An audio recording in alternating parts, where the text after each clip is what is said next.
Yes, you will want to see this.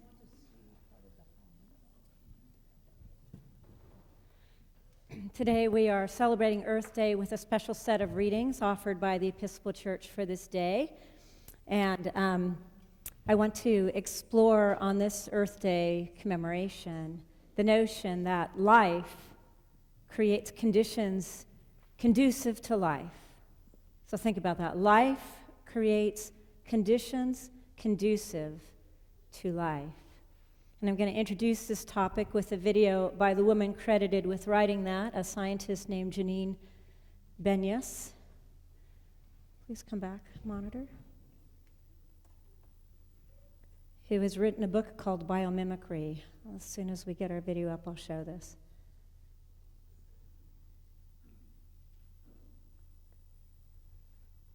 Here we go.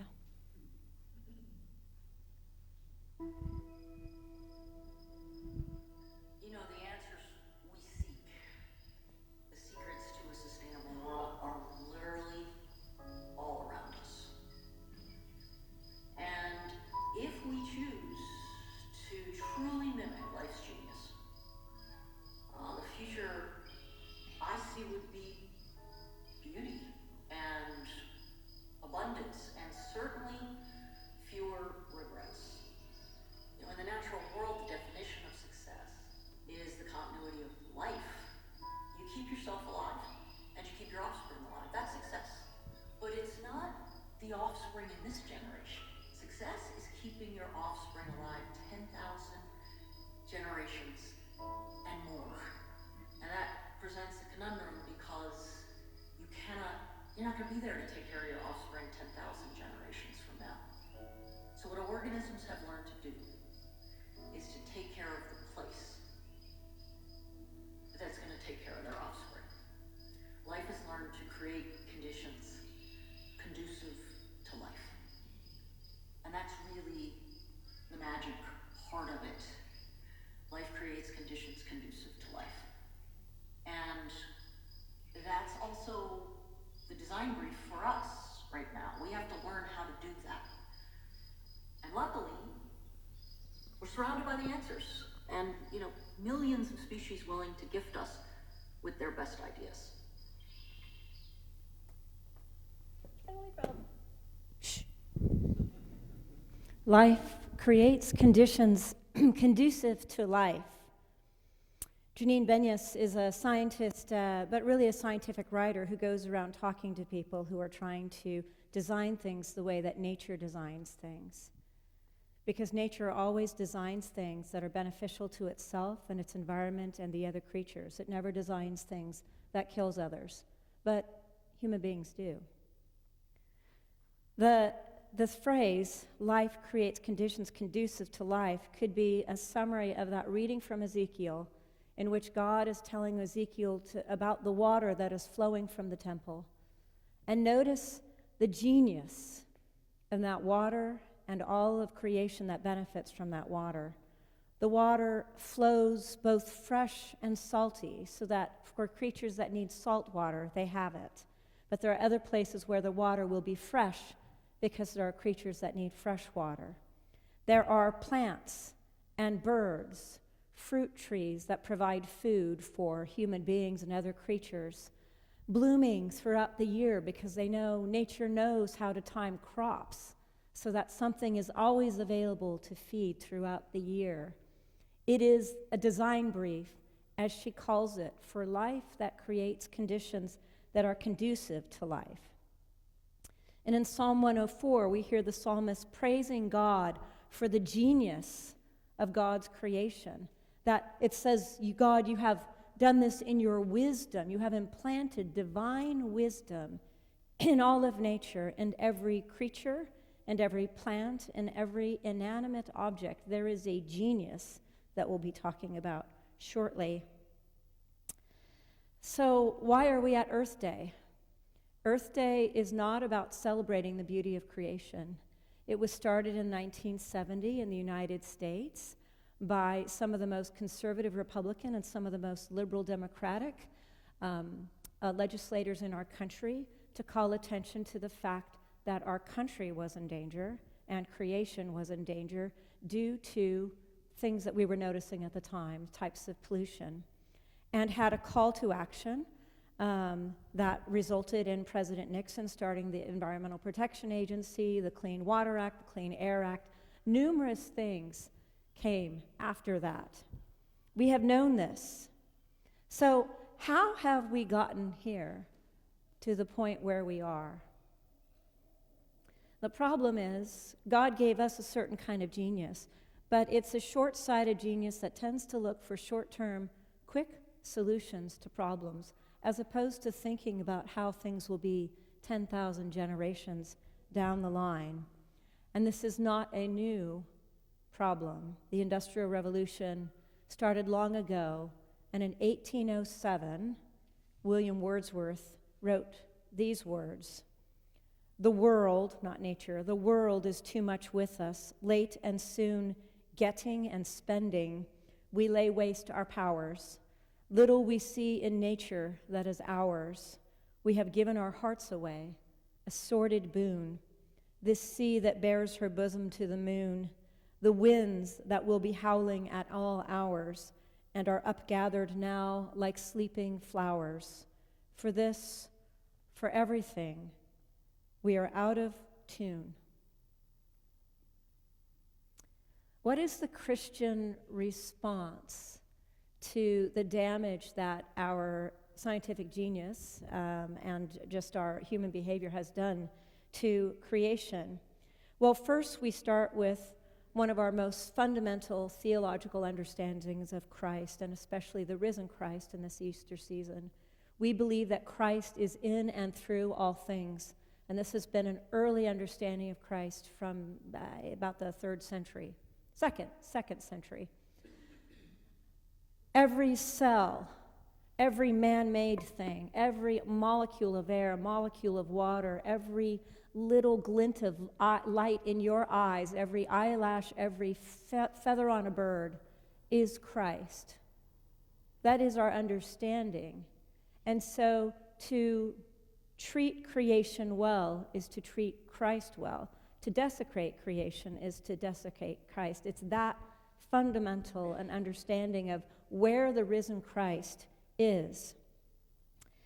We also have a belief in the resurrectional power of nature, and often on Easter you'll hear people preaching about, well, look at the flowers blooming, see, we have new life. Well, we do, but we have, millions less species of every type of creature than we used to have due to things that are happening in our environment, such as global warming. So we do believe in resurrectional power. That doesn't necessarily mean, unless we start changing our behavior, a resurrectional power that is going to preserve life as we know it exactly now and forever. And we're also called to be stewards, or I would say a better word is partners with all creation. If creation has this innate genius about how to benefit itself and everything around it in its environment, then how can we be like that as well? None of us ever intended to create anything that did harm to anyone else, and yet we've discovered that that's the case. So how can we become better partners? And finally, we have been asked to be voices of hope, and you just heard it from the Gospel of Mark today, that Jesus said, "Go forth and proclaim the good news to all of creation." And that's the word in Greek. He didn't say all human beings. He said all creation.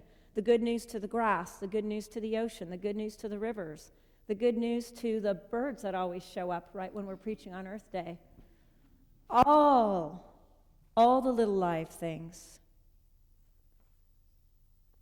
I wanted to focus on water because there are many ways you can talk about how we impact the world. But that beautiful reading from Ezekiel talks about what a gift water is and how essential it is for survival. And water has been in the news much. The disaster of the lead in the water supply in Flint, Michigan. The problem, the ongoing chronic problem with the water supply in Jackson, Mississippi. The overturned tank on the train in Ohio that has spilled chemicals into the earth and that we know will eventually end up in the water. And then if I can just bring up my hometown, Silicon Valley, Sunnyvale, California. How sad that we call it Silicon Valley. Its political name or geographic name on the map is Santa Clara Valley. But when settlers first came there and started planting in the very lush soil of the Bay Area, they called it the Valley of the Heart's Delight. And then in the 1960s, Honeywell and Hewlett-Packard, Apple, IBM, others came in and started building semiconductors, and they chopped down fruit orchard after fruit orchard after fruit orchard. I watched it happening. And they started to create chips because we need computers to run our world, don't we? And to create those chips, they had to extract things from the earth and put things into the earth. And to wash those chips, they had to use polyvinyl chlorides, PVCs, and TCEs, trichloroethylene. David, trichloroethylene, have I got it right? It's so close. we have a chemical engineer in the house. And that stuff is not good. That stuff is not good for animals, and it's not good for us.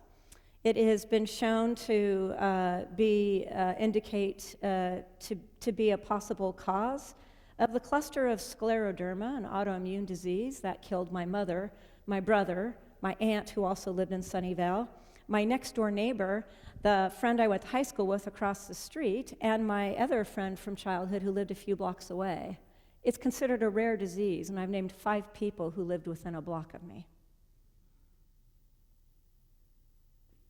2 in my house. So, it would be good if we could take care of water, wouldn't it? Have water to clean water to drink. Now, there is hope. And the reason I wanted to kind of start with the scary stuff is to talk about what's going on among a lot of scientists, material scientists, and product designers to use a way of thinking called biomimicry. Now, this goes beyond noticing, say, an element in nature and either extracting it or duplicating it chemically. It means looking at processes in nature, how certain things happen in nature, and see if we can do something the same way. Because nature creates things that are conducive to the propagation of more nature. Human beings, unfortunately, not. So, for example, spider silk, ounce per ounce, is stronger, more flexible, more durable than any other thing created by human beings. To create Kevlar, we use a lot of toxic, dangerous plastics to create bulletproof vests, but ounce per ounce, spider silk it does a better job than Kevlar does.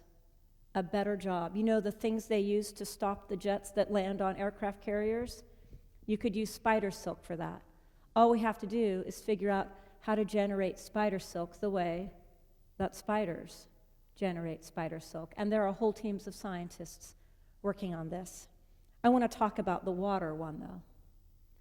So Janine Benyus is part of a company called the Biomimicry Institute, and scientists, engineers with problems, go to them to say, all right, what would you do with this? Well, she had a team of wastewater management scientists on a boat with her, and she was, taking them around the water along the beach and showing them shells, and they were like, big deal. She said, well, what problem are you trying to solve? And they said, well, we need to filter waste out of water and return the water to a usable state. And she goes, that is what an ocean does. That is what the ocean does, if we treat the ocean well, that is. So all of a sudden, they got more interested, and they said, but our real problem is that the pipes, underground pipes that take wastewater away, start to get a buildup of calcium carbonate inside the pipe. So the pipe narrows. That's not good. You need your waste pipes to keep working. And the only way they can get rid of that is to run highly toxic, poisonous chemicals through the wastewater pipes to get rid of the calcium carbonate. And they said, solve that. And she goes, well, these shells on the beach are calcium carbonate. And shells, they're formed by producing a protein. It's just cells floating around in the water. They produce a protein that attracts the things that make up calcium carbonate, and the shell starts to form. But notice that it's not forever, because then when the shell gets big enough, then it starts to emit another protein that inhibits and stops the calcium carbonate from forming. And they said, what? There's a natural thing that inhibits calcium carbonate from forming. Yes, there is. And it's in shells on the seashore that you pick up.